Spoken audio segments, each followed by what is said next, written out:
ഒരു university choose ചെയ്യുന്ന സമയത്ത് ഒരു രാജ്യം ചൂസ് ചെയ്യുന്ന പോലെ തന്നെ പല കാര്യങ്ങളും നമ്മൾ ശ്രദ്ധിക്കാനുണ്ട്. അപ്പൊ എന്തൊക്കെ കാര്യങ്ങളാണ് ശ്രദ്ധിക്കേണ്ടത് എന്നുള്ള 1 by 1 ആയിട്ട് നോക്കാം. അപ്പൊ യൂണിവേഴ്സിറ്റി ചൂസ് ചെയ്യുന്ന സമയത്ത് ഒന്നാമതായിട്ട് ശ്രദ്ധിക്കേണ്ട കാര്യം നമ്മൾ പോകാൻ ഉദ്ദേശിച്ച യൂണിവേഴ്സിറ്റി NMCയുടെ ഗൈഡ് ലൈൻസ് ഫോളോ ചെയ്യുന്നുണ്ടോ എന്നുള്ളതാണ്. അതിന്റെ കൂടെ തന്നെ നമ്മൾ www.doms.org ECFMG സ്പോൺസർ നോട്ട് ഉണ്ടോ എന്നുള്ളതും അതുപോലെ തന്നെ GMC പോലുള്ള ഗൈഡ് ലൈൻസുകൾ ഫോളോ ചെയ്യുന്നുണ്ടോ എന്നുള്ളതും കൂടെ നമ്മൾ വെരിഫൈ ചെയ്യണം. രണ്ടാമത്തെ കാര്യം, നമ്മൾ ചൂസ് ചെയ്ത യൂണിവേഴ്സിറ്റിയിൽ കംപ്ലീറ്റ് ആയിട്ട് ഇംഗ്ലീഷ് മീഡിയത്തിലാണ് പഠിപ്പിക്കുന്നത് എന്നുള്ളത് നിങ്ങൾ വെരിഫൈ ചെയ്യണം. കാരണം എന്താണെന്ന് വെച്ച് കഴിഞ്ഞാൽ NMCയുടെ ഗൈഡ് ലൈൻസിന് മാത്രമല്ല, ഇപ്പൊ റഷ്യയിലും ചൈനയിലൊക്കെ യൂണിവേഴ്സിറ്റികളിൽ ആദ്യം കുട്ടികൾ പോകുന്ന സമയത്ത് ഇംഗ്ലീഷ് മീഡിയത്തിലാണ്. പിന്നീട് സെക്കൻഡ് ഇയർ തേർഡ് ഇയർ എത്തുമ്പോഴാണ് ഇവർ റിയലൈസ് ചെയ്യുന്നത് ഇത് ചൈനീസിൽ അല്ലെങ്കിൽ റഷ്യനിൽ മാത്രമാണ് ഇവിടെ തേർഡ് ഇയർ മുതൽ എടുക്കുന്നത് എന്നുള്ളത്.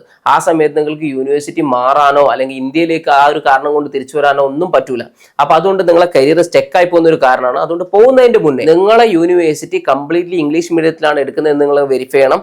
അതിന് ഏറ്റവും നല്ലത് അവിടെ പഠിക്കുന്ന കുട്ടികളോട് സംസാരിക്കുക എന്നുള്ളതാണ്. അപ്പൊ അതിന് വേണ്ടിയിട്ട് നിങ്ങൾക്ക് ഫോറിൻ ഡിഗ്രിയുടെ പ്ലാറ്റ്ഫോം യൂസ് ചെയ്യാം. അതിൽ നിങ്ങൾ ഏത് രാജ്യം ചൂസ് ചെയ്താലും അവിടെ ഏത് യൂണിവേഴ്സിറ്റി ചൂസ് ചെയ്താലും ആ യൂണിവേഴ്സിറ്റിയിൽ പഠിക്കുന്ന കുട്ടികളെ കാണാൻ പറ്റും. അവരോട് ഒരു ചാറ്റ് ചെയ്തിട്ടോ അല്ലെങ്കിൽ മെസ്സേജ് അയച്ചിട്ടോ അല്ലെങ്കിൽ കോൾ ചെയ്തിട്ടോ നിങ്ങൾക്ക് നിങ്ങളുടെ ഡൗട്ടുകളെല്ലാം ക്ലിയർ ചെയ്യാൻ പറ്റും. മൂന്നാമതൊരു യൂണിവേഴ്സിറ്റി ചൂസ് ചെയ്യുന്ന സമയത്ത് വളരെ ഇമ്പോർട്ടന്റ് ആയിട്ട് ശ്രദ്ധിക്കേണ്ട ഒരു കാര്യമാണ് ആ യൂണിവേഴ്സിറ്റിയിലുള്ള ടീച്ചിങ് മെത്തഡോളജി എങ്ങനെയാണെന്നുള്ളത്. ചില യൂണിവേഴ്സിറ്റികളിൽ ഫസ്റ്റ് ഇയർ സബ്ജക്റ്റുകൾ ചിലത് വളരെ സ്ട്രിക്റ്റ് ആയിട്ടുണ്ടോ.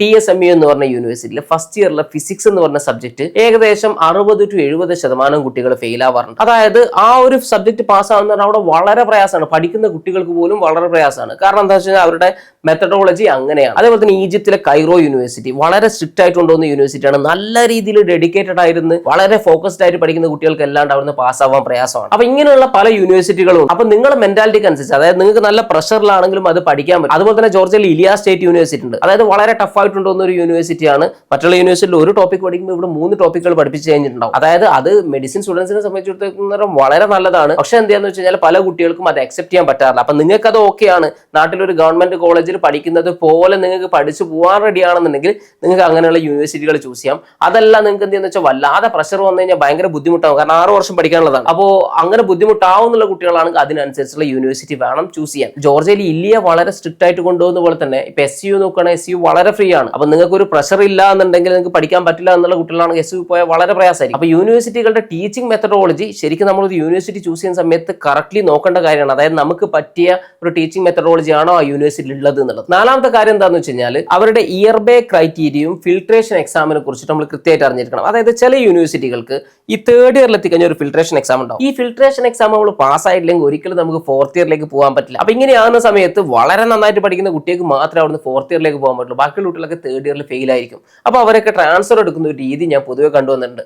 അതുപോലെ തന്നെ ചില യൂണിവേഴ്സിറ്റികളിൽ ഒരു സബ്ജക്ട് ഫെയിൽ ആയാൽ പോലും എൻഡർ സെമസ്റ്റർ നമ്മൾ ബാക്ക് ആവും. ഇപ്പൊ ജോർജിയയിലെ TSMUയിൽ ഒരു സബ്ജക്ട് നമ്മൾ ഫെയിൽ ആയാലും എൻഡർ സെമസ്റ്റർ നമ്മൾ ബാക്ക് ആവും. അപ്പൊ ഈ സാധനം നമ്മൾ പോകുന്നതിന്റെ മുന്നേ കൃത്യമായിട്ട് അറിഞ്ഞിരിക്കണം. അപ്പൊ നിങ്ങൾ യൂണിവേഴ്സിറ്റി ചൂസ് ചെയ്യുന്ന സമയത്ത് ഈ കാര്യം കൃത്യമായിട്ട് ശ്രദ്ധിക്കണം. ഇനി അഞ്ചാമത്തെ കാര്യമാണ് എക്സ്പെല്ലിംഗ്. അതായത് റഷ്യയിലെ പല യൂണിവേഴ്സിറ്റികളിലും ഞാൻ കണ്ടിട്ടുണ്ട് അവരുടെ 200 കുട്ടികളെയാണ് അവർക്ക് ഗവൺമെന്റിൽ അഡ്മിഷൻ എടുക്കാൻ പറ്റുന്നതെങ്കിൽ അവർ 500 കുട്ടികളുടെ അഡ്മിഷൻ എടുക്കും. എന്നിട്ട് എന്ത് ചെയ്യാന്ന് വെച്ചാൽ സെക്കൻഡ് ഇയർ തേർഡ് ഇയർ ഒക്കെ ആകുന്ന സമയത്ത് ബാക്കിയുള്ള കുട്ടികളെ മുഴുവൻ അവർ എക്സ്പെൽ ചെയ്ത് ഒഴിവാക്കും.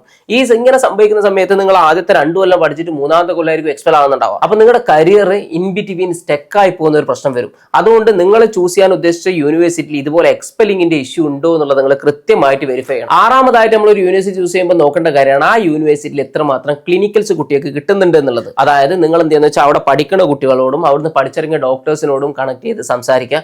എന്നിട്ട് എന്ത് ചെയ്യുന്ന വെച്ചാൽ അവരോട് ചോദിച്ചു നോക്കുക എത്രമാത്രം ക്ലിനിക്കൽസ് ഈ ഒരു യൂണിവേഴ്സിറ്റിയിൽ കിട്ടുന്നുണ്ട് എന്നുള്ളത്. നല്ല ക്ലിനിക്കൽസ് കിട്ടുന്ന യൂണിവേഴ്സിറ്റി നമ്മൾ പഠിക്കുകയാണെങ്കിൽ നല്ല രീതിയിലുള്ള കരിയർ നമുക്ക് ഉണ്ടാക്കാൻ പറ്റും. അപ്പൊ അതിന് ഏറ്റവും നല്ല എന്താണെന്ന് വെച്ച് കഴിഞ്ഞാൽ ഏറ്റവും കൂടുതൽ ഹോസ്പിറ്റൽസ് അറ്റാച്ച്ഡ് ആയിട്ടുള്ള യൂണിവേഴ്സിറ്റിയിൽ പഠിക്കുക എന്നുള്ളതാണ്. അപ്പൊ ഇതിന് നിങ്ങൾക്ക് ഏറ്റവും നല്ലത് അവിടെ പഠിച്ചിറങ്ങിയ ഡോക്ടേഴ്സിനോട് സംസാരിക്കുന്നതാണ്.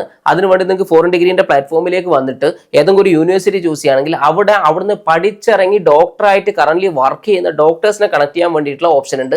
അപ്പൊ അതിൽ കണക്ട് ചെയ്ത് നിങ്ങൾക്ക് എന്ത് ചെയ്യാന്ന് വെച്ച് കഴിഞ്ഞാൽ നിങ്ങളുടെ ഡൗട്ടുകൾ ആ ഡോക്ടേഴ്സിനോട് ചോദിച്ച് തന്നെ ക്ലിയർ ചെയ്യാൻ പറ്റും. ഏഴാമത്തതും വളരെ ഇമ്പോർട്ടന്റ് ആയിട്ടുള്ള കാര്യമാണ് ട്യൂഷൻ ഫീസ്. അതായത് നമ്മളിപ്പോ നേരത്തെ ഒരു കംപ്ലീറ്റ് ബഡ്ജറ്റ് പറഞ്ഞിട്ടുണ്ടായിരുന്നല്ലോ. അപ്പൊ ആ ബഡ്ജറ്റിന്റെ ഉള്ളിൽ തന്നെയാണോ ഫീസ് വരുന്നത് എന്നുള്ളത് നോക്കണം. കാരണം ഒരു രാജ്യത്ത് തന്നെ നല്ല ഫീസുള്ള യൂണിവേഴ്സിറ്റി ഉണ്ടാവും, കുറഞ്ഞ ഫീസുള്ള യൂണിവേഴ്സിറ്റി ഉണ്ടാവും. അതുകൊണ്ട് തന്നെ എന്ത് ചെയ്യാന്ന് വെച്ചാൽ നമുക്ക് പറ്റിയ ഫീസിലാണോ ആ യൂണിവേഴ്സിറ്റി എന്നുള്ളത് നോക്കണം. ഇപ്പൊ കസാഖിസ്ഥാൻ നോക്കാണ് $3500 യൂണിവേഴ്സിറ്റി ഉണ്ട്, അതുപോലെ തന്നെ $6000 യൂണിവേഴ്സിറ്റി ഉണ്ട്. ജോർജിയ നോക്കാണ് $5500 യൂണിവേഴ്സിറ്റി ഉണ്ട്, $8000 യൂണിവേഴ്സിറ്റി ഉണ്ട്. അപ്പൊ ഈ ഒരു ഡിഫറൻസ് ഉണ്ടാവും എപ്പോഴും. അതുകൊണ്ട് തന്നെ എന്ത് ചെയ്യാന്ന് വെച്ച് കഴിഞ്ഞാൽ നമ്മൾ എപ്പോഴും ഫീസ് കൃത്യമായിട്ട് നമ്മുടെ ബഡ്ജറ്റിൽ വരുന്ന രീതിയിലാണോ ആ യൂണിവേഴ്സിറ്റി ഉള്ളത് എന്നുള്ളത് നമ്മൾ യൂണിവേഴ്സിറ്റി ചൂസ് ചെയ്യുന്ന സമയത്ത് ശ്രദ്ധിക്കണം. എട്ടാമതൊരു യൂണിവേഴ്സിറ്റി ചൂസ് ചെയ്യുന്ന സമയത്ത് നമ്മൾ വളരെ ശ്രദ്ധിക്കേണ്ട ഒരു കാര്യമാണ് ആ യൂണിവേഴ്സിറ്റിയുടെ FMG പാസ് പെർസെന്റേജ് എത്രയാണെന്നുള്ളത്. FMG പാസ് പെർസെന്റേജ് എന്ന് പറഞ്ഞു കഴിഞ്ഞാൽ ഒരു യൂണിവേഴ്സിറ്റിയിൽ പഠിച്ചിറങ്ങിയ കുട്ടികളിൽ എത്ര കുട്ടികൾ FMG എക്സാം എഴുതി അതിൽ എത്ര പേര് പാസ്സായി എന്നുള്ളതിന്റെ റേഷ്യോ ആണ് FMG പാസ് പെർസെന്റേജ്. അപ്പോൾ ഒരു യൂണിവേഴ്സിറ്റിയിൽ ഒരുപാട് കുട്ടികൾ അപ്പയർ ചെയ്തു, അതിൽ ഒരുപാട് കുട്ടികൾ പാസ്സായി, FMG പാസ് പെർസെന്റേജ് കൂടുതലാണ് എന്നുണ്ടെങ്കിൽ അത് നമുക്ക് കൺസിഡർ ചെയ്യാൻ പറ്റുന്ന ഒരു ഫാക്ടറാണ്. അപ്പോൾ നിങ്ങൾക്ക് ഒരു യൂണിവേഴ്സിറ്റിന്റെ FMG പാസ് പെർസെന്റേജ് ചെക്ക് ചെയ്യാൻ ഫോറിൻ ഡിഗ്രീന്റെ FMG ടൂൾ യൂസ് ചെയ്യാം. അതായത് ഫോറിൻ ഡിഗ്രീന്റെ വെബ്സൈറ്റിൽ കയറിയിട്ട് FMG പാസ് പെർസെന്റേജ് സെലക്ട് ചെയ്ത് കഴിഞ്ഞാൽ അവിടെ നിങ്ങൾക്ക് എല്ലാ രാജ്യത്തിന്റെ ഇതുവരെയുള്ള എല്ലാ വർഷത്തെയും FMG പാസ് പെർസെന്റേജ് കാണാൻ പറ്റും. അപ്പോൾ അത് വെച്ചിട്ട് നിങ്ങൾക്ക് നിങ്ങൾ ഉദ്ദേശിച്ച യൂണിവേഴ്സിറ്റി ഏതാണെന്നുള്ളത് സെർച്ച് ചെയ്തിട്ടോ അല്ലെങ്കിൽ ഫിൽറ്ററിനോ എടുക്കാം. എന്നിട്ട് എന്താ വെച്ചാൽ ആ യൂണിവേഴ്സിറ്റിയുടെ കഴിഞ്ഞ വർഷങ്ങളിലെ FMG പാസ് പെർസെന്റേജ് കൃത്യമായിട്ട് നോക്കാം. അത് വെച്ച് നിങ്ങൾക്ക് ആ യൂണിവേഴ്സിറ്റി നല്ലതാണോ എന്നുള്ള വെരിഫൈ ചെയ്യാനുള്ള ഒരു കാര്യം കൂടിയാണ്. ഒമ്പതാമത് നമ്മൾ ഒരു യൂണിവേഴ്സിറ്റി ചൂസ് ചെയ്യുമ്പോൾ ശ്രദ്ധിക്കേണ്ട ഒരു കാര്യമാണ് ആ യൂണിവേഴ്സിറ്റിയിലുള്ള ഇന്ത്യൻ സ്റ്റുഡൻസിന്റെ അതുപോലെ തന്നെ മലയാളി സ്റ്റുഡൻസിന്റെ എണ്ണം. അപ്പോൾ ഇതെന്തിനാന്ന് വെച്ച് കഴിഞ്ഞാൽ നമ്മൾ മലയാളി സ്റ്റുഡൻസ് കുറച്ച് ആളുകൾ ഉണ്ടെങ്കിൽ മാത്രമാണ് നമുക്ക് അവിടെ ഒരു മലയാളി കമ്മ്യൂണിറ്റി ഉണ്ടാവുള്ളൂ.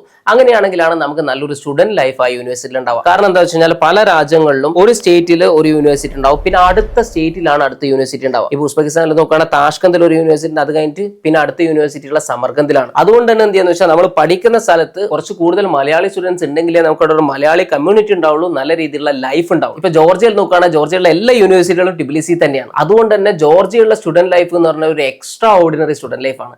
അതായത് കുട്ടികൾ വളരെ ചില്ലായിട്ടാണ് ജോർജിയയിലുള്ളത്.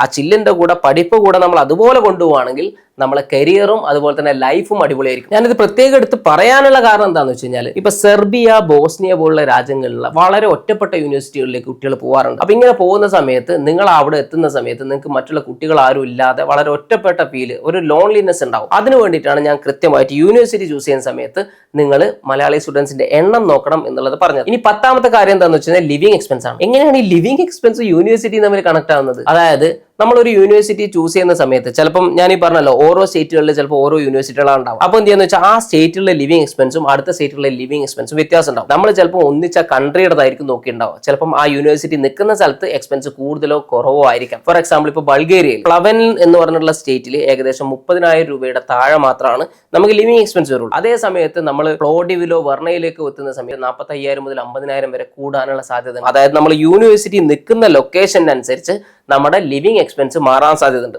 അതുപോലെ തന്നെ നമുക്ക് യൂണിവേഴ്സിറ്റി ഹോസ്റ്റൽ പ്രൊവൈഡ് ചെയ്യുന്നുണ്ടെങ്കിൽ ലിവിംഗ് എക്സ്പെൻസ് മാറും. കാരണം എന്താണെന്ന് വെച്ചാൽ ഹോസ്റ്റൽ പ്രൊവൈഡ് ചെയ്യുന്നുണ്ടെങ്കിൽ നമുക്ക് അപ്പാർട്ട്മെന്റ് എടുക്കേണ്ട ആവശ്യമില്ല. പൊതുവെ അപ്പാർട്ട്മെന്റിൽ നിൽക്കുന്ന സമയത്ത് എക്സ്പെൻസ് കൂടുതലും ഹോസ്റ്റലിൽ നിൽക്കുന്ന സമയത്ത് എക്സ്പെൻസ് കുറവാണ്.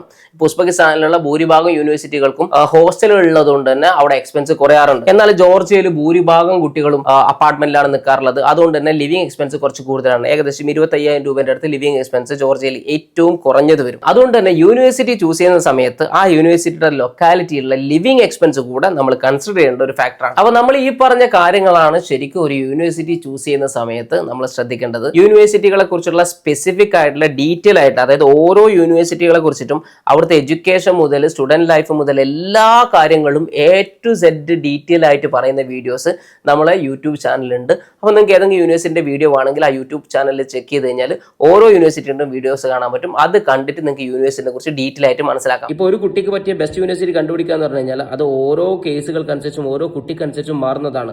അതുകൊണ്ട് തന്നെ ഞങ്ങൾ ഇത് ഈസി ആക്കാൻ വേണ്ടിയിട്ട് ഒരു AI വെബ്സൈറ്റ് ഡിസൈൻ ചെയ്തിട്ടുണ്ട്. അതിലെത്തിക്കഴിഞ്ഞാൽ അതിൽ കുറച്ച് ക്വസ്റ്റ്യൻസ് ഉണ്ടാവും. നിങ്ങളെ മനസ്സിലാക്കാൻ വേണ്ടിയിട്ടുള്ള കുറച്ച് ക്വസ്റ്റ്യൻസ് ആണത്.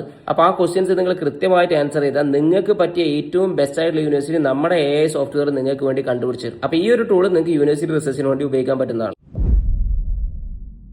ഇത് കാണാതെ ഒരിക്കലും നിങ്ങൾ അബ്രോഡ് MBBS ചൂസ് ചെയ്യരുത്. ആരാണ് അബ്രോഡ് MBBS ചൂസ് ചെയ്യേണ്ടത്, ആര് അബ്രോഡ് MBBS ചൂസ് ചെയ്യാൻ പാടില്ല, എങ്ങനെയാണ് ഒരു രാജ്യം ചൂസ് ചെയ്യുന്നത്, അതുപോലെ ഒരു യൂണിവേഴ്സിറ്റി എങ്ങനെയാണ് ചൂസ് ചെയ്യേണ്ടത്, നമ്മൾ ചൂസ് ചെയ്യുന്ന രാജ്യം അതുപോലെ നമ്മൾ ചൂസ് ചെയ്യുന്ന യൂണിവേഴ്സിറ്റി നിർബന്ധമായും പാലിക്കേണ്ട നിയമങ്ങളാണ് ഈ NMC ഗൈഡ്ലൈൻസ് എന്ന് പറയുന്നത്. ചില യൂണിവേഴ്സിറ്റികൾക്ക് ഈ 3rd ഇയറിൽ എത്തിക്കഴിഞ്ഞ ഒരു ഫിൽട്രേഷൻ എക്സാം ഉണ്ടാവും.